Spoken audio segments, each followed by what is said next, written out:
Welcome to World Historical Places. The Grand Place, Brussels, the golden heart of Europe. To step into the Grand Place, Groot Market, in Brussels is to be instantly transported into a living, breathing storybook. It is not merely a square, it is a breathtakingly ornate urban stage, a UNESCO World Heritage Site, and arguably the most beautiful central square in the world. More than just a collection of buildings, the Grand Place is the historic and symbolic heart of Brussels, a place where Gothic grandeur and Baroque flamboyance unite to tell a thousand-year-old tale of commerce, power, civic pride, and resilience. A history forged in fire and guild power. The story of the Grand Place is one of dramatic destruction and triumphant rebirth. Its origins date back to the 12th century when it began as a muddy marketplace near the fortified settlements on the nearby hill. Merchants built houses around the market, and as Brussels grew wealthy from the cloth and tapestry trades, the square became the city's commercial and administrative center. The pivotal moment in its history came in 1695. During the 9 Years' War, the French army under Marshal de Villeroy launched a massive bombardment of Brussels.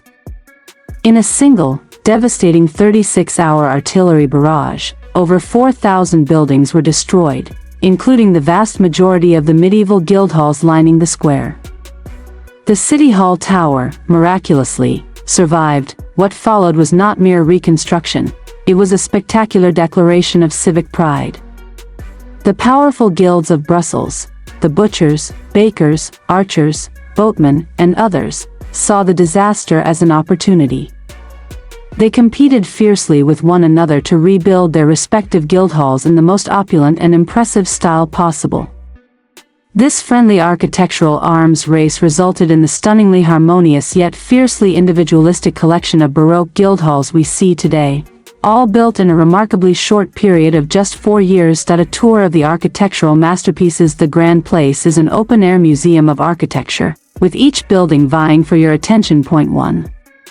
The Town Hall, Hôtel de Ville, the square's undisputed masterpiece and its only remaining medieval building. This magnificent Gothic structure, built in the 15th century, is asymmetrical. Its tower is not in the center. Legend says the architect, upon realizing this mistake, leapt from the tower. The truth is simply that the building was constructed in stages. Its facade is a lacework of statues of dukes, duchesses, saints, and biblical figures. The 96-meter, 315 feet, tower, crowned by a gilded statue of St. Michael slaying a dragon, soars above the square and remains the most iconic landmark in Brussels. Point 2. The King's House, Maison du Roi, despite its name, House of the King, this magnificent neo-Gothic building facing the town hall was never a royal residence. It was originally a wooden bread market where bakers sold their goods. Rebuilt in stone in the 16th century and later restored in the 19th, it now houses the Brussels City Museum. Its most famous exhibits are the original Manneken Pis statues and the extensive wardrobe of the famous Little Statue. Point 3. The Guildhalls, Maisons de Corporations, these are the stars of the show, the glorious results of the guild's competition. While each is unique, they create a stunningly cohesive whole.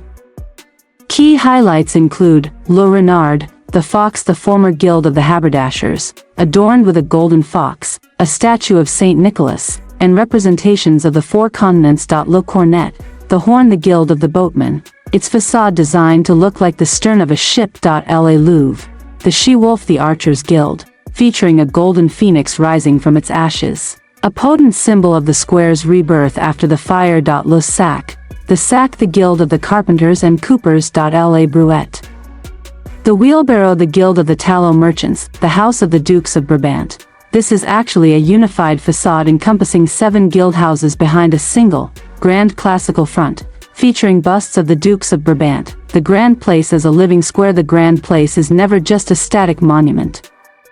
It is the vibrant center of Brussels life, the flower carpet. Every 2 years in August, the square is transformed into a breathtaking tapestry of color.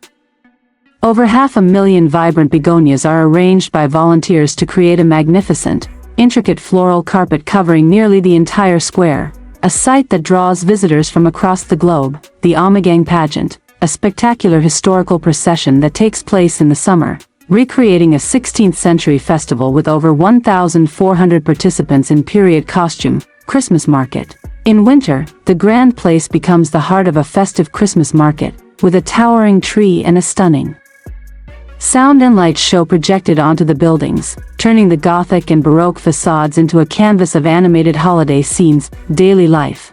By day, it's filled with tourists and locals sipping coffee at terrace cafes.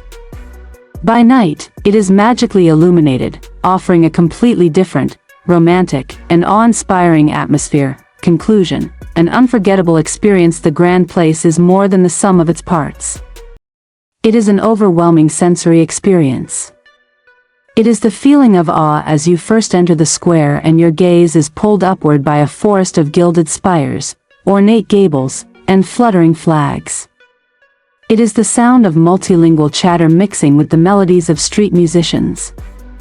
It is the profound sense of history, of a city that was knocked down but rose again, more beautiful than ever. To visit Brussels without spending time in the Grand Place is to miss the city's very soul. It is, without exaggeration, one of the world's greatest urban spaces.